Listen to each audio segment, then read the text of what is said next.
Groep 6, blok 7, les 5, opdracht 4, de laatste.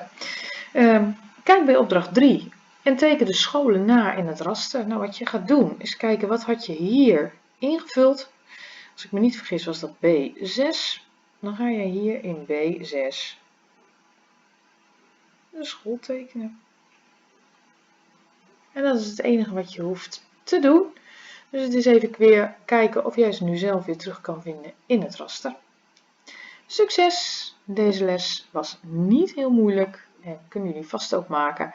We doen nog even één korte vooruitblik op het oefenboek, maar die hoef je pas de volgende dag te maken.